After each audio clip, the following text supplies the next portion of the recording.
हर व्यक्ति को अपने बचपन के दिन बहुत ही प्रिय होते हैं, क्योंकि उस समय उसे कोई भी चिंता नहीं रहती। वह आज़ाद ख्याल से सोचता है, उसके मन में कोई भी लालसा नहीं होती।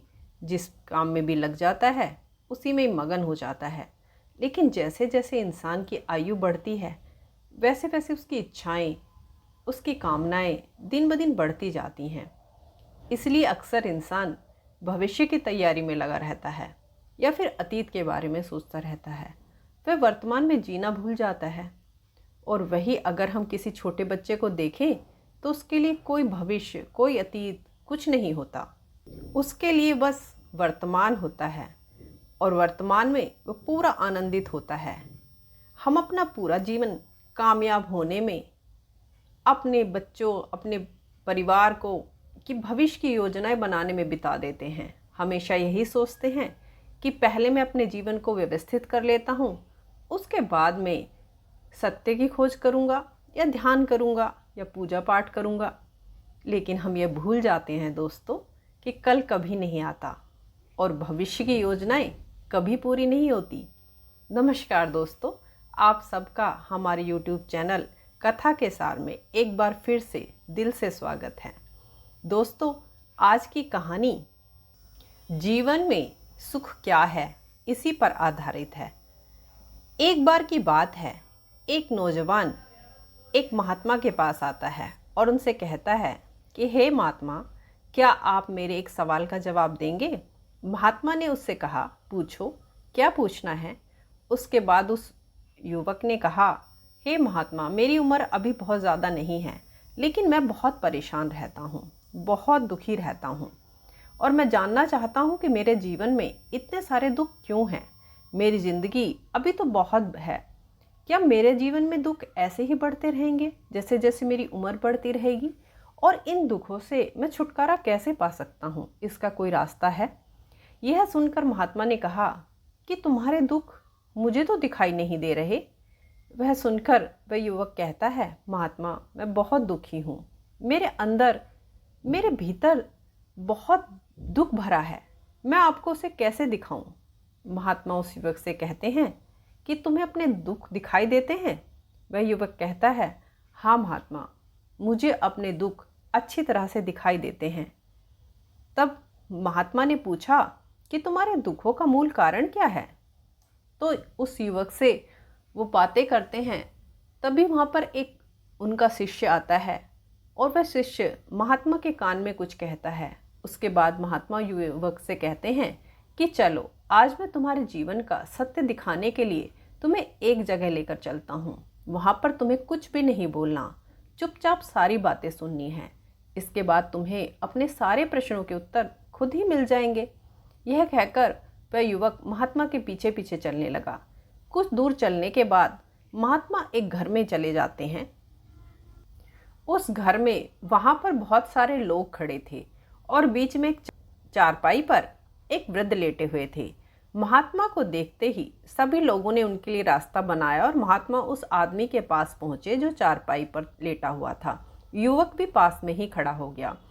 इसके बाद वह वृद्ध आदमी जो चारपाई पर लेटा था, उसने महात्मा से कहा, हे मुनिवर, मेरे जीवन में कितनी सांसें और बची हैं पता नहीं, किस वक्त मुझे भगवान के घर से बुलावा आ जाए। मैं मरने से पहले अपने कुछ सवालों का जवाब आपसे जानना चाहता हूँ। आप उन सवालों का जवाब मुझे दें, इसीलिए मैंने आपको यहाँ पर बुलाया है। उस व्यक्ति ने कहा कि हे मुनिवर, आपने आखिरी वक्त में मुझे अपने बचपन के दिन बहुत याद आ रहे हैं। मैं अपने बचपन के दिनों को याद करता हूँ और सोचता हूँ कि वह भी क्या दिन थे, न किसी कुछ पाने का फिक्र, न कुछ खोने का गम। बचपन के उन दिनों को याद करके मेरी आंखों में आंसू आ जाते हैं। मुझे लगता है कि मैं कितनी आज़ादी में था, उस समय मेरा मन कितना खुला था, मन में कुछ भी पाने की इच्छा नहीं थी। लेकिन कुछ समय बाद जैसे जैसे मैं बड़ा होने लगा, वैसे ही लोग मुझे ज़िंदगी की दौड़ में आगे निकलने के लिए कहने लगे। मेरे पिताजी मुझसे कहते थे कि तुम पढ़ाई में अपने भाइयों जैसे क्यों नहीं हो, तुम और लोगों से पीछे क्यों हो, आखिर आगे चलकर क्या करोगे। यह सब सुनकर मेरा मन बहुत बेचैन रहने लगा।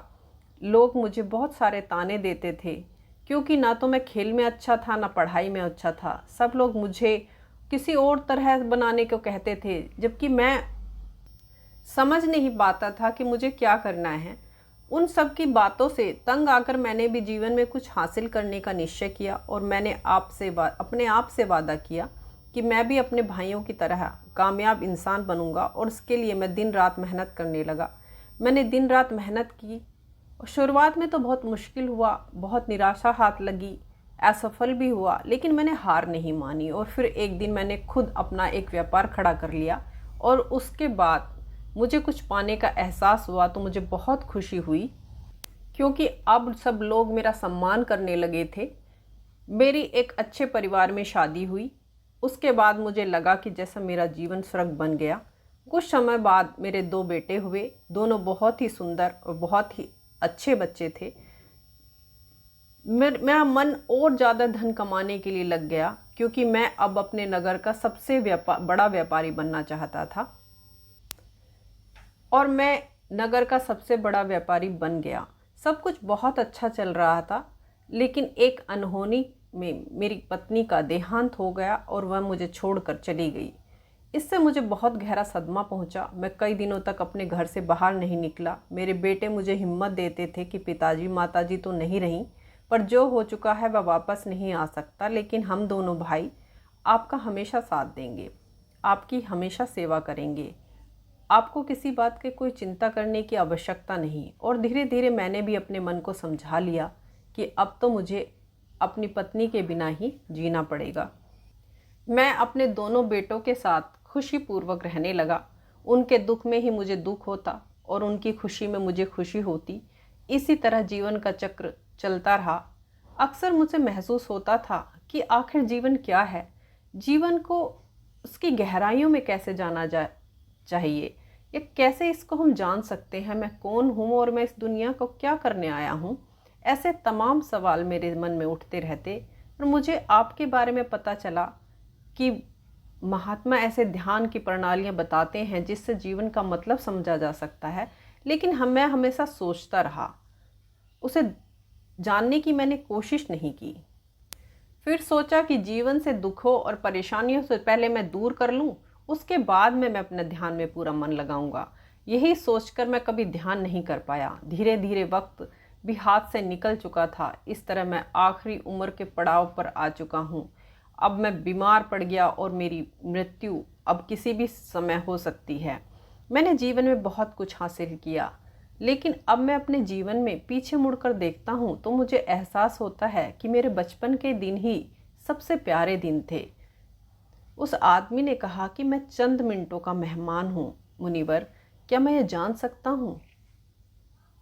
आप मुझे बता सकते हैं जिससे मैं सुकून से मर सकूं, मेरे मन के सारे सवाल जवाब शांत हो जाएं और मैं जीवन का असली मतलब समझकर लोक से मैं परलोक सिधार सकूं। महात्मा ने उसकी बात सुनकर कहा कि हर इंसान को ही अपने बचपन के दिन बहुत प्रिय होते हैं, क्योंकि उस समय उसे कोई भी चिंता नहीं रहती। वह आज़ाद होता है, उसके मन में कोई लालसा ही नहीं होती। जिस काम में लग जाता है उसी में मग्न हो जाता है। लेकिन जैसे जैसे इंसान की आयु बढ़ने लगती है वैसे वैसे उसकी इच्छाएं, उसकी कामनाएं दिन पर दिन बढ़ती जाती हैं, और इसलिए अक्सर इंसान भविष्य की तैयारी में लग जाता है या फिर अतीत के विषय में सोचता रहता है। वह वर्तमान में जीना भूल जाता है।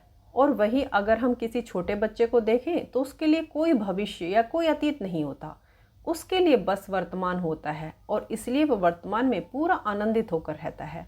तुम अपना पूरा जीवन अपने कामयाब होने, अपने बेटों, अपनी पत्नी, भविष्य की योजनाओं में ही बिता दिया, और तुम हमेशा यही सोचते रहे कि पहले मैं अपने जीवन को व्यवस्थित कर लेता हूँ, उसके बाद सत्य की खोज करूँगा, उसके बाद ध्यान करूँगा। लेकिन हम यह भूल जाते हैं कि कल कभी नहीं आता। भविष्य की योजनाएं कभी पूरी नहीं होती। जब एक योजनाएं पूरी होती हैं तो हमारा मन दूसरी योजनाएं बना लेता है, और इसी प्रकार जीवन का चक्र चलता रहता है। अब आखिरी समय में जब मृत्यु तुम्हारे बिल्कुल निकट है, तब तुम्हें एहसास हो रहा है कि मैंने अपने जीवन में कुछ भी हासिल नहीं किया। अब तुम्हें लग रहा है कि जो तुमने किया उसमें तो तुम एक सुई भी अपने साथ नहीं ले जा सकते। अगर यही बात तुम उस वक्त समझ लेते तो मृत्यु कभी भी निश्चित होकर नहीं आती, वह तो कभी भी आ सकती है।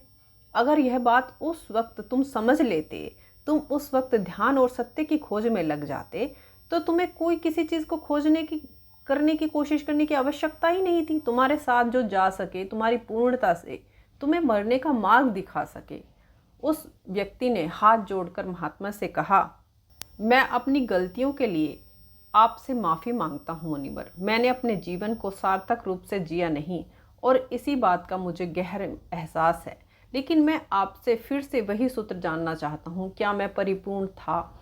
क्या साथ में मर सकता हूँ? क्या मुझे अभी भी सत्य की कोई झलक मिल सकती है? यह सुनकर महात्मा ने उस आदमी के सिर पर हाथ रखते हुए कहा कि अब तुम एक ही सूत्र समझ सकते हो और वह सूत्र यह है कि तुमने जो भी कुछ पाया है या जो भी कुछ खोया है वह सब यहीं पर छोड़कर चले जाओ। उसे अपने मन के साथ जोड़कर मत लेके जाओ। अपने मन में यह भाव पैदा मत करो कि तुमने अपने जीवन में बहुत कुछ सीख लिया। वास्तविकता में तुमने अपने जीवन में बहुत प्रगति की, क्योंकि तुमने यह जान लिया है कि जीवन में कुछ भी सार्थक नहीं, और यह जानना भी बहुत बड़ी उपलब्धि होती है। लोग जीवन भर जीते जीते मर जाते हैं, लेकिन उन्हें इंसान निरर्थकता का पता ही नहीं चलता। अभी अपने मन के सारे सवाल गिरा दो और यह भाव पैदा करो कि जीवन में जो कुछ जानने जैसा था वह मैंने जान लिया और अब जीवन में कुछ भी जानने जैसा नहीं बचा। जब तुम इस भाव से भर जाओगे तो तुम बिल्कुल अंदर से खाली हो जाओगे और मृत्यु को प्राप्त हो जाओगे। और वास्तविकता में यही मरने की कला होती है। हमने जीवन में जो कुछ भी पाया और जो कुछ भी खोया वह इसी दुनिया का था और अब यहीं पर रह जाएगा। हमारे साथ कुछ भी नहीं जाएगा। हम खाली हाथ आए थे और हम बिल्कुल खाली ही जाएंगे। और जो लोग अपने मन में से बिल्कुल खाली होकर जाते हैं, वास्तव में उनके अंदर ज्ञान का दीप जल जाता है और वह आगे चलकर एक दूसरे जन्म में उस निर्वाण की स्थिति को प्राप्त कर सकते हैं। उससे पहले तुम्हें इस जीवन के निरर्थकता को समझना होगा। यहाँ पर कुछ भी पाना या कुछ भी खोना कोई मायने नहीं रखता। इसके बाद बहुत देर तक उस व्यक्ति ने कोई सवाल नहीं किया। वो मुस्कुराते हुए मृत्यु को प्राप्त हो गया। इसके बाद महात्मा ने उस युवक से पूछा, क्या तुम्हें भी अपने सवालों के जवाब मिले या अभी तुम्हारे सवाल बाकी हैं? युवक ने कहा कि हे महात्मा, मुझे अपने सवालों के जवाब मिल गए हैं। उस आदमी के जीवन चक्र से मैं समझ गया हूँ कि जीवन में कुछ भी पाने जैसा नहीं होता। सुख हो या दुख, इस जीवन में सभी कुछ निरर्थक है। कैसी लगी आपको यह कहानी? कमेंट सेक्शन में ज़रूर बताना। और कहानी अच्छी लगी हो तो इस चैनल को सब्सक्राइब ज़रूर करना। और आप सबको यहाँ तक कहानी सुनने के लिए दिल की गहराइयों से बहुत बहुत धन्यवाद। अपना और अपनों का ख्याल रखना। धन्यवाद।